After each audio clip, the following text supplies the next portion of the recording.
A storm on the horizon. The golden hues of the setting sun stretched long shadows across the empty highway, casting an eerie glow over the worn asphalt.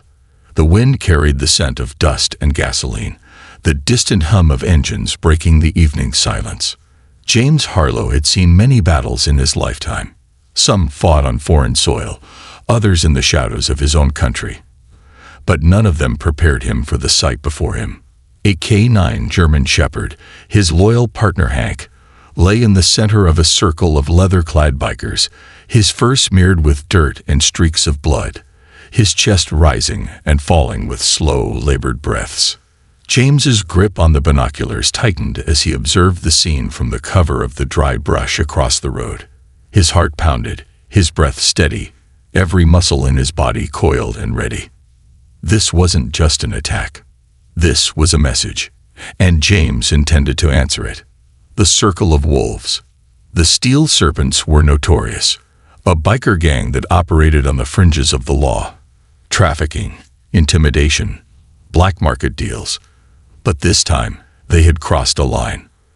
A burly man, broad-shouldered with a thick beard and a chain wrapped around his fist, stepped forward. His tattooed arms flexed as he swung the heavy chain lazily, his lips curling into a smirk. Well, look at this poor mutt, he sneered. The other bikers chuckled, the sound thick with mockery and arrogance. Hank, despite his wounds and exhaustion, let out a low, rumbling growl, a sound not of fear, but of defiance. His ears flicked, his sharp eyes locked on the leader. He would not cower. Not now. Not ever. James watched with controlled fury, his every instinct screaming to move. But Hank needed him to be smart, not reckless. He had to time this perfectly. The handler in the shadows, James Harlow, was a man built by discipline. Former military, special forces, tactical operative. And most importantly, a K9 handler who had served in some of the most dangerous missions known to man. Hank wasn't just a dog. He was family. He had saved James's life more times than he could count. And now it was James's turn to return the favor. He took a deep, controlled breath, scanning the surroundings. The bikers were distracted, laughing, taunting Hank, unaware of the storm brewing just out of sight. Their arrogance was their greatest weakness. James's hands tightened into fists. It was time. The moment that changed everything. The leader of the gang, the man with the chain, took another step closer. He knelt beside Hank, tilting his head. "You got fight in you, Hank snarled, teeth bared. The leader chuckled darkly. "Yeah, I thought so. Shame you ain't got your handler to save you this time." James stepped out of the shadows. His voice cut through the night like a blade. "Step away from him." The laughter died instantly. The bikers turned, startled, their bodies tensing. Hank's ears twitched, his body perking up despite his injuries. He knew that voice. His handler was here. James stood tall and unshaken, his sharp eyes burning with a controlled rage that sent an unspoken warning through the air. His combat boots crunched against the gravel as he moved with purpose, not a single step wasted. For a moment, the gang hesitated. Something about him made them uneasy. The leader narrowed his eyes. "And who the hell are you supposed to be?" James didn't answer. He only stared. And then, in a single sharp comment, "Hank, come." The battered German shepherd forced himself to his feet. His body trembled with effort, but his will was unbreakable. With slow, determined steps, he dragged himself toward his handler. The gang watched, silent now, as the dog, bloodied but unbowed, came to stand at James's side. And that's when they realized. They hadn't just hurt a dog. They had made an enemy. The warning that went unheard. James reached down, gently touching Hank's head. A silent promise exchanged between them. The leader of the gang smirked, trying to regain his bravado. "Look, man, we were just having a little fun. Dog was in the wrong place at the wrong time." James's jaw clenched. "That's where you're wrong. His voice was low, dangerous. "Hank is never in the wrong place. But you just made the worst mistake of your life." One of the bikers shifted uncomfortably. The leader scoffed. "Yeah, and what are you gonna do about it, huh?" James didn't answer. He only smiled. And that was when the sirens pierced through the night.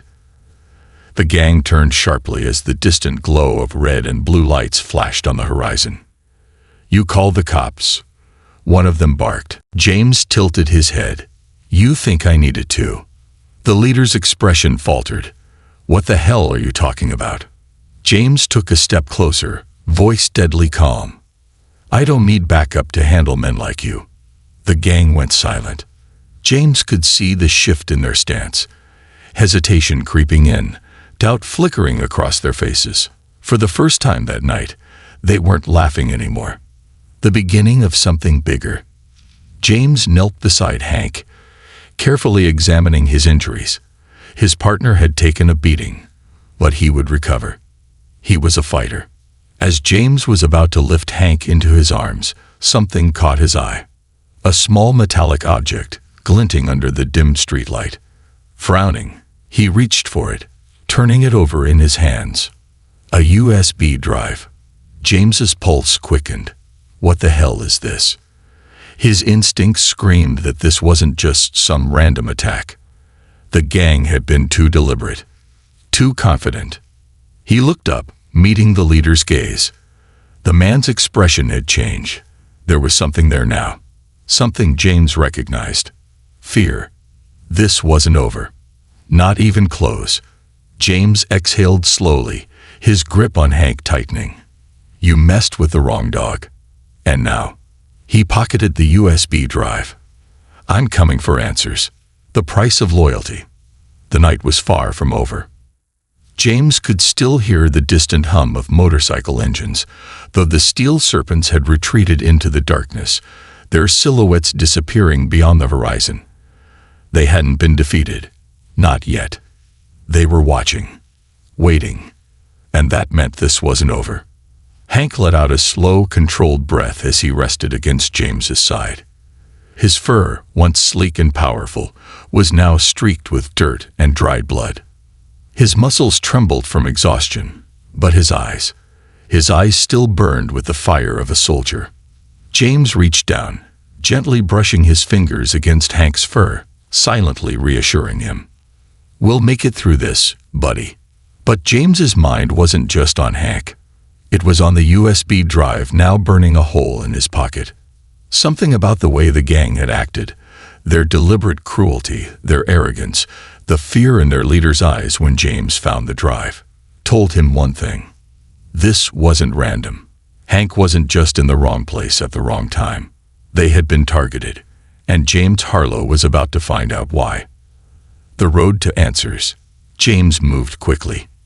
He lifted Hank carefully, cradling the battle-worn German shepherd in his arms and carrying him toward the truck parked just beyond the tree line. His boots crunched against the gravel, the distant echo of tires screeching confirming that the gang was still out there, circling like vultures. But they wouldn't strike yet. They were waiting to see what he would do next. James placed Hank in the backseat, carefully adjusting his position before grabbing the first aid kit from the glove compartment. He worked in silence, his hands moving with a precision born from years of battlefield training. He cleaned Hank's wounds, applied antiseptic, and wrapped a few of the deeper cuts. Hank flinched but never pulled away. Trust. That's what had kept them alive all these years, and it would keep them alive tonight. James leaned back, his jaw tight, as he finally pulled out the USB drive. His thumb brushed over the metal casing, his gut tightening as he stared at the unassuming device. What the hell were they hiding? With a deep breath, he grabbed his laptop from the front seat, plugged in the drive, and waited. The screen flickered. Then, files appeared. James's eyes narrowed. There were photos, documents, surveillance reports, and then a list of names. His breath stilled as he scrolled. It wasn't just random people. It was a list of law enforcement officers, military veterans, and private security contractors, all marked with coded notes beside their names. James's pulse quickened as he recognized several names. Names of people he had served with. Some were crossed out. Others were highlighted in red. And then, he saw his own name. And Hank's. His stomach twisted. This wasn't just about the gang. This was bigger. Much bigger. The call that changed everything. James snapped the laptop shut, his mind racing. He needed to get Hank to safety before dealing with this. But just as he reached for the ignition, his phone buzzed. Unknown number. His instinct screamed danger, but James answered anyway. A voice crackled through the speaker. "You should have stayed out of this, Harlow." James's grip tightened on the steering wheel. "Who is this?" Silence. "Then, you got something that doesn't belong to you, and now, you and your dog are on borrowed time." James's jaw clenched. A slow, cold rage curled through his veins. "And what exactly do you think I have?" he asked, voice deadly calm. The caller chuckled. "The drive, Harlow. We know you found it. And trust me, if you value that mutt's life, you'll hand it over." James's blood turned to ice. He looked at Hank, his partner, his family, the only soul in this world who had never left his side. And he knew exactly what he had to do. He leaned forward, his voice dropping to a whisper. "You hurt my dog." The silence on the other end stretched. James's fingers tightened around the phone. "You made a mistake." The caller hesitated. "Last warning, Harlow. Hand over the drive or we'll." James ended the call. He sat in silence for a long moment, his mind sharpening into focus. Then, with a steely determination, he put the truck in drive. If the steel serpents wanted a fight, they were about to get one. But this time, James wasn't just going to fight back. He was going to end this. The safe house and a dark revelation. James drove through the night, winding through back roads until he reached the safe house. A cabin hidden deep in the woods, reinforced, secure, stocked with supplies. As he carried Hank inside, he felt the German shepherd stir slightly, his body weak, but his spirit unbroken. "You're tough, buddy," James murmured, laying Hank down on a soft pad near the fireplace. "We'll get through this." But his mind was elsewhere. On the USB drive. On the list of names. On the truth he was about to uncover. He opened the laptop once more, scrolling through the files, his eyes scanning the coded notes, piecing together fragments of information. And then, he found one name that made his breath catch. Ryan Maddox. Former Special Ops. Once James's ally, now a ghost. Rumors had swirled about Maddox's disappearance, whispers of his involvement in covert operations gone wrong. And yet, here was his name, tied to the steel serpents. James exhaled slowly, his mind calculating his next move. The gang wasn't just running illegal shipments. They were working for someone much bigger. And if Maddox was involved, then James and Hank weren't just being hunted. They were part of something much, much larger. A storm was coming, and James was done running. He closed the laptop, reaching for his gear. Tomorrow, he would go hunting. But tonight, he sat beside Hank, running a hand through the dog's thick fur, listening to his steady breathing.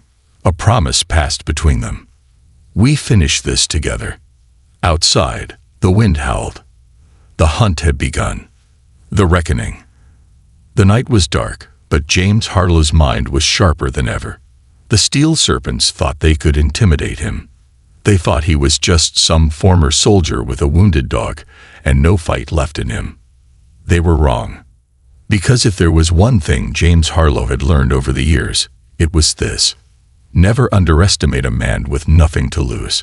And after what they had done to Hank, James had nothing to lose. Only vengeance to deliver. The calm before the storm. Hank lay beside the fireplace, his breathing slow but steady. The wounds had been treated, but James knew his partner needed more time to recover. Time they didn't have. James glanced at the laptop. The USB drive still plugged in, the list of names still staring back at him. This was bigger than the steel serpents. This was about power, control, corruption, and the man at the center of it all. Ryan Maddox, a former special ops soldier turned ghost. James and Maddox had fought side by side once, but somewhere along the way, Maddox had chosen the wrong path. And now he was in deep with the serpents. James clenched his jaw. Maddox had been watching him, tracking him. The ambush wasn't just about Hank. It was about removing James from the equation, which meant Maddox was scared. And that was an opportunity. James grabbed his gear, loading his sidearm, combat knife, and tactical vest. He didn't need an army. He was the army. The last stand. James didn't wait for the steel serpents to come for him. He went to them. With Hank still too weak to fight, James had to move alone. The safe house was deep in the woods, but James knew exactly where to find them. The steel serpents weren't subtle. They had a compound, an abandoned warehouse just off the interstate, where they ran their operations in the shadows. That's where Maddox would be. And that's where this would end. The warehouse showdown. The building was silent, but James could sense the danger inside. Armed guards, traps, surveillance. He didn't walk in blindly. Instead, he moved like a shadow, slipping past the perimeter, neutralizing the guards with silent takedowns. One by one, they fell. No alarms, no warning. By the time James reached the warehouse doors, he was already inside their defenses. The leader of the serpents, Stone, stood near a makeshift command center, his back turned. James didn't hesitate. He stepped into the dim light, gun raised, voice cold as steel. "Where's Maddox?" Stone turned, his face twisting in shock before breaking into a slow, dangerous grin. Well, look who walked into the lion's den." James's finger tightened on the trigger. "I don't have time for games." Stone chuckled. "You don't get it, do you? We weren't hunting you." James's stomach tightened. "We were leading you here." And then, the lights went out. The final fight. James reacted instantly, rolling into cover as the room erupted with gunfire. Bullets ripped through crates and metal beams, the echoes deafening. James moved fast, returning fire, taking down 2 bikers before diving behind a steel column. He could hear footsteps approaching. They thought they had him trapped. They thought they had him outnumbered. They were wrong. James grabbed a flashbang from his vest, pulled the pin, and tossed it over his shoulder. The explosion of light and sound disoriented the bikers just long enough. James moved. 1, 2, 3. All down. Then, silence. Only one man left. Maddox, face to face with the ghost. James walked deeper into the warehouse, his boots echoing. And then he saw him. Ryan Maddox, sitting at a desk, calm, collected, waiting. James raised his gun. "Tell me why." Maddox smirked. "Because I had no choice." James's voice was ice. "You always have a choice." Maddox exhaled. "Not in this game, Harlow." James's patience was gone. "Your men put my dog in the dirt." His voice turned razor sharp. "That was your mistake." Maddox's smirk faded. James stepped closer. "You put me on that list, Maddox. You made me a target." Maddox leaned forward. "And you walked right into it." A gunshot rang out. But it wasn't James. It was Maddox. He slumped forward, a single bullet to the back of his skull. James froze. From the shadows, a new voice emerged. "You were never supposed to make it this far, Harlow." James turned slowly. And standing there, gun still smoking, was a man he never expected to see. An old commander, a government shadow. the real power behind it all. You should have stayed out of this. James exhaled slowly, lowering his gun. Then, with a deadly smirk, "I don't walk away." The man sighed. Shame. The lights flickered, and the room exploded. The aftermath. James didn't die that night. He should have. But he didn't, because Hank found him first. Through the rubble. Through the fire. Hank dragged him out.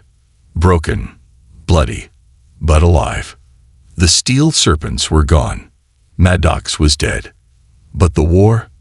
It was just beginning. James lay in the back of his truck, Hank resting beside him, their breaths in sync. James reached down, scratching behind Hank's ear. "We did it, buddy." The German shepherd let out a soft grunt, his tail thumping once against the seat. James smirked. Then, looking out into the night, he whispered, "They don't know what's coming next." Because if they thought this was over, they had no idea what James Harlow was truly capable of. Not yet. This concludes the story. Thank you for watching until the end. I hope you found it enjoyable. If you did, please consider liking the video and sharing it with your friends. Don't forget to subscribe to our channel and activate the notification bell for more captivating stories. Have a great day.